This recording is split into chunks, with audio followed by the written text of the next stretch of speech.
네, 늘 그렇듯 인사는 공손하게 성공서원 배꼽 인사. 안녕하세요. 안녕하세요. 위클리벳 황당무계 황당한 문화나의 개소리. 안녕하세요, 문희정입니다. 안녕하세요. 이학범입니다. 네, 저는 내복을 꺼내 입었어요. 네, 드디어. 예. 날씨가 너무너무 추워졌습니다. 너무 네. 추웠습니다. 예, 그래서 사실은요, 이런 갑자기 날씨가 추워지는 겨울철에는 반려동물들 관리도 좀 잘해줘야 되잖아요. 그럼요. 예. 진짜 걱정되는 게 이제 특히 길고양이들 겨울에 많이 또 죽는 경우가 많거든요. 그래서 네. 많이 신경을 써야 될 것 같습니다. 네, 뭐 요즘 산책길을 보니까 저보다 더 두툼한 패딩을 입은 맞아요. 우리 강아지들도 많이 보이더라고요. 예, 사람이 추운 만큼 동물들도 춥다는 생각 반드시 하셔야 되고요. 자, 오늘은요, 어떤 이야기 준비하셨죠? 우리 작년에 이 개물림 사고가 너무너무 크게 이슈가 됐잖아요. 네. 그래서 정부에서 이 안전관리 대책, 반려견 안전관리 대책을 마련했거든요. 그 얘기를 좀 해보려고 합니다. 네. 정부가 안전관리 대책을 마련을 했는데 제가 왜 한숨부터 쉬냐면요. 이상하게요. 정부나 그 국회의원들이 만드는 정책이나 법안들을 보면요. 대체로 그 현실성이 왜 이렇게 떨어지지 하는 것들이 좀 있어요. 네. 그러니까 특히 뭐 저출산 대책 같은 걸 보면은 워킹맘들이 딱 하는 말이 그거거든요. 아니 제발 워킹맘들 얘기를 좀 듣고 정책 좀 만들라고요. 이런 얘기 되게 많이 하는데 자.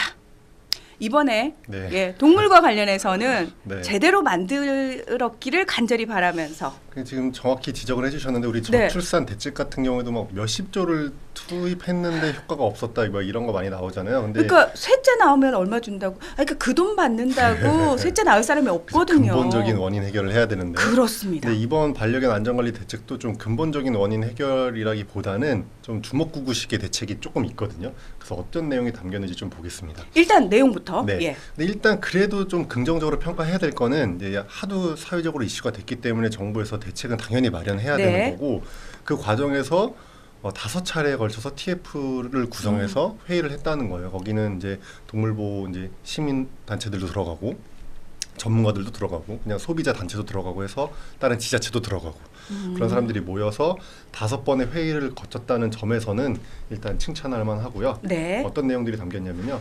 우선 맹견이 우리 동물보호법에 지정이 돼 있잖아요. 그렇죠. 근데 맹견의 종류가 확대가 됐습니다. 즉 맹견으로 특정 품종을 더 지정을 했는데요. 기존에 도사견, 핏불테리어, 로트와일러 뭐 이런 것들이 맹견이었잖아요. 거기에 마스티프, 라이카, 오브차카, 울프독, 칸갈 같은 이제 품종을 더 추가했다는 점이 있고요. 그리고 여러 가지 과태료를 많이 향상시켰습니다. 일단 맹견이 들어갈 수 없는 출입금지 지역을 설정했고요. 네. 이거는 동물보호법 개정안에 발의된 그 내용이랑 똑같고요. 그다음에 위반 행위 같은 걸 했을 때 이 반려견 견주가 지켜야 될 의무 사항들이 있잖아요. 뭐 목줄 착용이라든지 외출할 때 배변 바로 치우는 거라든지 네. 이런 것들에 대한 과태료들이 다 올라갔다. 이런 부분은 잘한 거죠.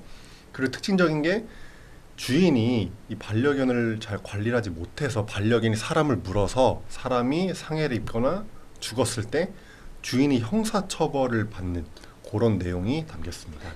그건 진짜 사실은 주의하셔야 되는 부분이에요. 네. 예. 기존에는 이 동물보호법상 이 형사처벌 조항이 없었어요. 그래서 네. 만약에 사람이 물리면 이 사람이 해당 견주를 그냥 과실치사나 과실치상으로 신고를 해야지.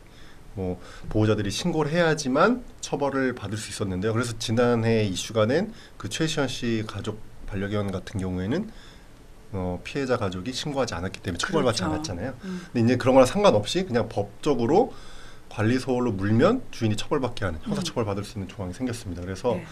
사망하면 3년 이하의 징역 또는 3천만 원 이하의 벌금, 그다음에 다치면 2년 이하의 징역 또는 2천만 원 이하의 벌금, 뭐 이런 내용들이 담겼거든요. 네. 이런 부분들은 다 크게 논란이 없는 것 같아요. 그런데 논란이 되는 게 바로 이제 관리 대상견이라는 겁니다. 관리 대상견. 네.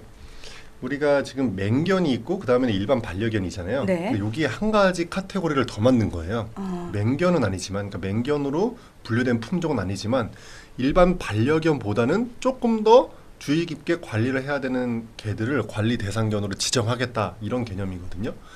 근데 이게 좀 일리는 있는 개념입니다. 이게 해외에서도 이런 걸 많이 해요. 뭐냐면 맹견을 우리가 지정을 했는데 품종에 따라서 해당 품종의 개라 하더라도 공격성이나 사람에게 위협을 가하지 않는 개도 있고 그렇죠. 맹견으로 지정되지 않은 품종이지만 공격성을 보이거나 사람을 물 수 있는 이런 개들도 있잖아요. 그렇죠. 그러니까 품종이 아니라 개체 차이가 있는 거잖아요. 그거를 고려해서 맹견으로 분류된 개가 아니더라도 사람을 물었던 개를 이제 관리 대상견으로 지정을 하겠다는 거죠. 그래서 차등을 둬서 관리를 이제 하겠다 이런 개념인데요. 중요한 거는 좋아요. 중요한 그 거는, 개념은 네. 좋은데 과연 그러면 그 기준을 어떻게 정할 그렇습니다. 것이냐. 이런 개념은 너무너무 좋은데 지금 네. 문제가 되는 게 바로 기준입니다. 기준. 네. 관리 대상견을 지정하는 기준인데 사람을 물었던 경우 또는 최고가 40cm 이상이 되는 개를 전부 다 일괄적으로 관리 대상견으로 지정하겠다라고 얘기를 했거든요. 최고라고 하면은 네, 최고라고 하면 개가 이렇게 서 있을 때 네. 바닥부터 이 어깨뼈, 견갑골이라고 하죠. 요 어깨뼈까지 높이를 얘기하는데요. 지금 반려인들 다 줄자재가 그러니까요. 이거 재셔야 될 것 같은데? 그러니까 이게 40cm가 넘으면 관리 대상견, 안 넘으면 일반 반려견 이런 식으로 가겠다는 건데 이게 아주 논란이 많이 되고 있습니다. 네. 저 궁금해서 그러는데요. 네. 그 40cm라는 건 어디서 나온 기준인가요? 그걸 저도 모르겠어요. 그래서 어? 이제 동물보호 단체들이 이 대책이 발표된 다음에 논란이 돼서 농식품부 담당 관계자한테 물어봤더니 네. 해외 사례를 참고했다라고 얘기를 하더래요. 근데 이 동물보호 단체가 다 찾아보니까 해외에서도 이렇게 최고를 기준으로 개를 나눈 경우가 두 경우밖에 없다고 하더라고요. 그러니까 이게 일반화된 그런 경우도 아닌데 네. 그냥 해외 사례를 참고해서 만들었다라고만 얘기를 답변을 했다고 하고요. 가장 문제가 되는 건 과연 우리나라의 최고 40cm 이상이 되는 개가 몇 프로나 되는지, 그리고 이 개들이 과연 더 최고 40cm 이상인 개들에 비해 공격성이 더 있는지, 뭐 이런 거에 대한 조사가 지금 하나도 없거든요. 그런데 일괄적으로 이렇게 지정했다는 것 자체에 지금 일단 문제가 있습니다. 아니 이건 지금 반려인들 입장에서 좀 황당할 수 있어요. 사실 저희 집 개는 본인이 이제 약간 사회성이 좀 떨어져요. 네. 그래서 그거는 이제 저희 반려인들이 잘못을 한 거죠. 저희가 어릴 때 사회화를 잘 안 시켜줘가지고 교육을 시키셔서. 예, 네. 그래서 자꾸 다른 개를 보면 짖어요. 네. 예, 그리고 달려들고. 그 굉장히 조그만한 개거든요. 네. 그럼에도 불구하고 그 친구의 공격성 좀 이렇게 심해서 저희가 항상 조심을 하는데. 그렇죠. 그러니까 사실 반려인들마다 본인 개의 특성이 다 있거든요. 그렇죠. 예. 근데 단순히 천편일률적으로 무조건 40cm 이상이면 안 돼. 그게 이제 가장 예. 논란이 돼서 지금 동물보호단체들이 많이 반발하고 있는 거고, 또 하나 문제점은 어쨌든 TFA를 5번이나 했잖아요. 근데 거기서 이제 정부 쪽에서 여론안을 꺼냈을 때 거기 참여한 모든 사람들이 다 이걸 반대했다는 거죠. 근데 그 반대를 무릅쓰고 반대를 무시하고 이 대책을 그냥 발표했기 때문에 또 논란이 되고 있고요. 왜요? 그 이유는 저도 잘 모르겠습니다. 아니 그렇게 해서 그쪽에서 득보는 게 뭐가 있나요? 그러니까 뭐 꼭 필요하다고 생각을 하셨나 보죠. 그 그럼- 부분이 지금 가장 크게 논란이 되는 거죠. 저는- 반대했음에도 이제 네. 시행을 했기 때문에. 지금 거기 참석한 뭐 동물보호단체라든지 각계각층의 전문가분들은 그건 의미가 없는 기준이라고 분명히 의견을 밝히신 네. 거잖아요. 그렇죠. 그래서 거기 회의에 참여하셨던 분의 얘기를 들어보니까 완전 이제 뒤통수 맞은 것 같다. 다 반대를 했는데 발표되는 거 보고 이제 다 놀라신 거죠. 뭐 그런 상황이고요. 네. 근데 도대체 관리 대상견을 그럼 어떻게 이제 관리를 따르게 할 거냐, 어. 일반 반려견에 비해서 어떻게 하냐면 엘리베이터나 복도나 뭐 건물 내 협소한 공간 또 보행로 이런 곳에서는 입마개 착용을 의무화시키겠다 이제 이거거든요. 단 이제 유예 기간을 2년 동안 두기로 해서 당장 시행되는 거 아닌데요. 이제 입마개가 사실 입마개 교육도 잘 시켜야 되지만 40cm 넘는다고 다 입마개를 착용시키는 것 자체가 이제 문제 소지가 있죠. 그래서 이런 왜 거에 한때 지금 몸무게 가지고 네. 입마개 착용해야 된다고. 맞습니다. 이게 네. 이번에 중앙정부에서 했지만 우리 광역지자체 중에서는 경기도가 작년에 15kg 이상 되는 개한테 다 입마개 착용을 의무화하겠다고 했다가 난리가 나서 철회된 적이 있거든요. 네. 똑같은 실수를 지금 또 한 겁니다. 몇 달 만에. 이제는 중앙정부가. 그런 문제가 있죠. 아니 이렇게 마음대로 하실 거면 도대체 왜 각계각층의 전문가들 5번이나 그 바쁘신 분들을 불러가지고 얘기를 들으신 건지. 네, 맞습니다. 또 하나 문제가 있습니다. 근데 이게 다가 아니고요. 일반 반려견들까지 지금 모든 개들은 외출할 때 목줄을 반드시 해야 되잖아요. 그렇죠. 근데 이 목줄 길이를 2m로 다 제한하겠다 이런 규정이 또 들어가 있어요. 이것도 약간 이해는 돼요. 왜냐면은 목줄을 다 안 채우시는 분들도 문제지만 목줄을 채웠는데 목줄 길이가 되게 긴 것들도 많거든요. 늘어나는 네. 것도 있고. 요즘은 그런 거 많더라고요. 많죠. 예. 그러니까 이게 정말 막 엄청나게 늘려나가지고 사실상 목줄에 의미가 없게 하시는 분들이 있어요. 이런 네. 건 솔직히 문제긴 문제거든요. 그래서 이제 목줄 길이를 제한하자라는 취지는 이해가 되는데 이거를 또 품종이나 개체를 구별하지 않고 모두가 다 2m로 그냥 딱 제한했다.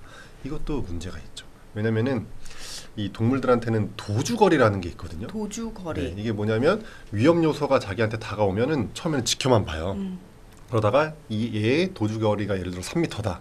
그러면 3m 밖까지 있을 때까지는 지켜만 보다가 이 위험 요소가 자기의 도주거리인 3m를 넘어서면 그때 이제 도망가기 시작하는 거리를 얘기하거든요. 주로 야생 동물들이 많죠. 네. 그리고 가축화되어 있는 반려견 같은 경우에는 주인과의 도주거리는 사실상 0m가 되는 거예요. 붙어 있어도 도망가지 않잖아요. 그런데 어떤 예를 들어서 다른 사람에게 좀 위협을 느끼는 반려견이 있다고 쳤을 때 이 친구의 도주거리가 예를 들어서 3m라고 한다면 목줄을 2m만 채우고 있으면 주인이 움직이지 않는다는 전제 아래서 도망갈 수가 없잖아요. 네.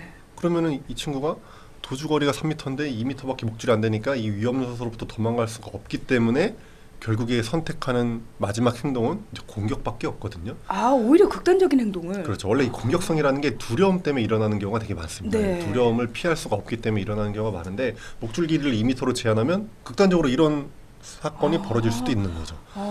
근데 지금 관리소홀로 개가 사람을 물면 형사처벌도 받을 수 있잖아요. 네. 그러니까 2m라는 이 목줄을 지키기 위해서 갖고 나왔는데 오히려 형사처벌까지 받을 수 있는 뭐 극단적인 예지만 이런 일도 벌어질 수 있고요. 또 도주거리가 예를 들어서 모든 사람한테 0m인 개도 있을 수가 있어요. 어떤 사람을 만나도 공격성이 없는 개체도 있을 수 있거든요. 그렇죠. 이런 개들 같은 경우에는 목줄이 2m로 제한이 되면 이제 산책의 즐거움이 떨어지는 거죠. 적어도 한 3m 정도는 돼야 좀 돌아다니면서 냄새도 맡고 할 텐데 그런 부작용도 있어가지고 최고 40cm 이상 개를 관리 대상견으로 지정하는 것, 그리고 일괄적으로 목줄 2m로 제한하는 것, 이 두 가지가 지금 논란이 크게 되고 있습니다. 어이가 좀 없으시죠? 이 정부 측 관계자분이 반려동물을 한 번이라도 키워보셨다면은 네. 이런 정책은 안 나올 것 같다라는 생각이 사실 드는데요.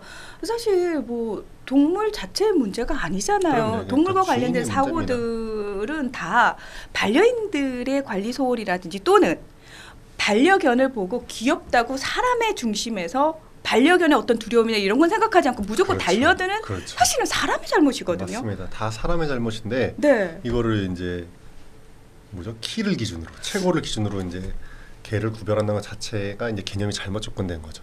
근데 그렇게 생각하는 분들을 위해서 예외 조항 같은 게 사실 있긴 있어요. 근데 네. 이 예외 조항도 좀 문제거든요. 그러니까 관리 대상견으로 지정됐다 하더라도, 즉 체고가 40cm 이상이라 하더라도 어떤 전문 기관에 의해서 주인이 잘 관리할 수 있다라고 인증을 받으면, 그러면 또 관리 대상견에서 제외를 시켜주겠다라는 단서 조항이 있어요. 어디서 인증받아야 돼요? 그게 문제입니다. 그럼 도대체 이 전문 기관은 정부에서 무슨 기준을 갖고 지정을 할 거며, 네. 그리고 이 전문 기관에서는 어떤 기준을 가지고 얘는 관리 대상견에서 제외 이렇게 판단할 거며, 만약에 이게 다 시행됐다 하더라도 만약에 관리 대상견에서 빠진, 그러니까 전문 기관이 인증을 통해서 빠진 개체가 사람을 물어서 다치게 하면 그때는 정부가 책임을 질 건지 막 이런 문제들도 있거든요. 그래서 하여튼 여러 가지 대책이 지금 문제가 많습니다. 이거 그럼 이렇게 한번 결정이 되면 바뀌지 않는 거예요? 그렇지는 않을 것 같아요. 이게 이제 대책을 발표하고 네. 정식 시행은 아까 말씀드린 것처럼 2년 유예 기간을 두겠다고 했잖아요. 네. 이 관리 대상견에 관련해서는. 그래서 바뀔 여지가 있고요. 근데 아직까지 지금 논란이 된 지 꽤 됐는데 정부의 공식 입장은 지금 없습니다. 근데 바뀔 여지는 제가 봤을 때 있을 것 같아요. 이거는 더 공론화시켜가지고 분명히 좀 현실적으로 반려인들과 또 비반려인들이 함께 공존할 수 있는 그런 규칙들을 만드는 게 정말 중요할 거라고 생각을 하는데, 우리가 왜 좋은 규칙을 만들어 놓으면 사람들의 의식 수준도 개선시키잖아요. 근데 이렇게 잘못된 규칙을 만들어 놓으면 문제는 뭐냐면 사람들의 의식 개선이 전혀 안 된다는 게 또 하나의 맞습니다. 문제거든요. 근데 저희가 위클리 벳을 하면서 끊임없이 말씀을 드리는 게 우리 모두의 동물을 바라보는 우리 모두의 의식 수준이 높아져야 돼요라고 말씀을 드렸는데, 사실은 그 의식 수준을 전혀 개선시키지 못하는 규칙이 굳이 만들어질 이유가 있는 것인가에 대해서 다시 한번 문제 제기를 좀 하고 싶고요. 네. 이왕 만드는 거라면 좀 네. 현실적으로 그럼요. 제대로 타당성이 만들어야죠. 있는 네. 예. 그리고 정말 도움이 되는 규칙들을 만드는 게 좋지 않겠습니까? 그럼요. 예를 들어 예. 체고를 기준으로 뭘 하고 싶다. 그러면 연구부터 해야죠. 우리나라의 그렇죠. 최고 40cm 이상이 얼마인지. 그렇죠? 지금 최고 40cm 이상의 개가 몇 프로 이런 거 아무런 기준이 없거든요. 그러니까요. 그래서 논란이 되는 겁니다. 예. 이거 정말 늘 말씀드립니다만 제발 좀 제대로 좀 예. 이거 한번 만들어지면 고치기가 너무 그럼요. 힘드니까 처음 만들 때 저희가 정신 바짝 차리고 관심 많이 가져가지고 제대로 만들 수 있도록 국민들이 더 컨트롤 해줘야 되는 게 맞는 거거든요. 예, 여러분 여기 좀 관심 많이 기울여 주시길 부탁의 말씀드리겠습니다. 자, 오늘 위클리벳 황당무계는 여기서 마무리하겠습니다. 함께해 주셔서 고맙습니다. 감사합니다.